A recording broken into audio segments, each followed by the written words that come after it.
Hello दोस्तों, कैसे हैं आप सब। उम्मीद करता हूँ आप सभी अच्छे होंगे। तो आज हम सुनेंगे घमंडी कौवे की कहानी।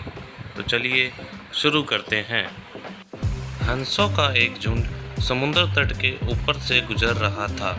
उसी जगह एक कौवा भी मौज मस्ती कर रहा था। उसने हंसों को पोक्षा भरी नज़रों से देखा। तुम लोग कितनी अच्छी उड़ान भर लेते हो, कौवा मजाक के लहजे में बोला। तुम लोग और कर ही क्या सकते हो, बस अपना पंख फड़फड़ाकर उड़ान भर सकते हो।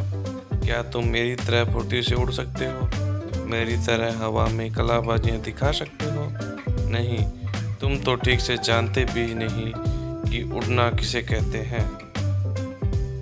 कौवे की यह बात सुनकर एक वृद्ध हंस बोला, ये अच्छी बात है कि तुम ये सब कर लेते हो, लेकिन तुम्हें इस बात पर घमंड नहीं करना चाहिए। मैं घमंड वमंड नहीं जानता। अगर तुम में से कोई भी मेरा मुकाबला कर सकता है तो सामने आए और मुझे हरा कर दिखाए। एक युवा नर हंस ने कौवे की चुनौती स्वीकार कर ली। यह तय हुआ कि प्रतियोगिता 2 चरणों में होगी।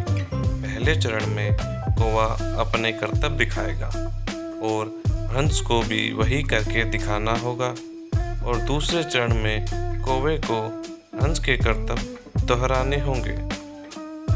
प्रतियोगिता शुरू हुई। पहले चरण की शुरुआत कौवे ने की और एक से बढ़कर एक कलाबाजियां दिखाने लगा। वह कभी गोल गोल चक्कर खाता तो कभी जमीन छूते हुए ऊपर उड़ जाता। वहीं हंस उसके मुकाबले कुछ खास नहीं कर पाया। कौवा अब और भी बढ़ चढ़ कर बोलने लगा, मैं तो पहले ही कह रहा था कि तुम लोगों को और कुछ भी नहीं आता है। फिर दूसरा चरण शुरू हुआ।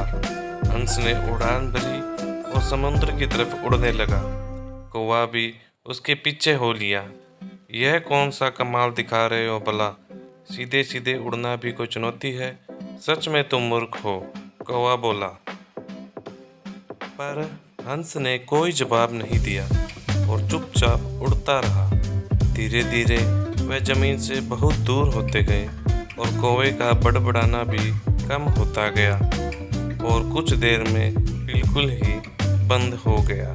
कौवा अब पूरी तरीके से थक चुका था। वह इतना थक चुका था कि अब उसके लिए खुद को हवा में रखना भी मुश्किल हो रहा था और वो बार बार पानी के करीब पहुंचा जा रहा था।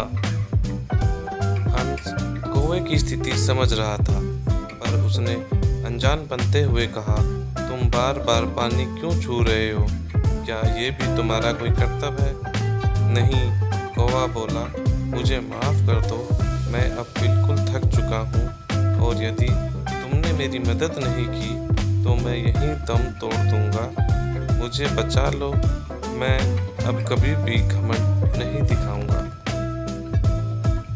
हंस को कौवे पर दया आ गई। उसने सोचा कि चलो, कौवा सबक तो सीख ही चुका है, अब उसकी जान बचाना ही ठीक होगा, और वह कौवे को अपनी पीठ पर बिठाकर वापस तट की ओर उड़ चला।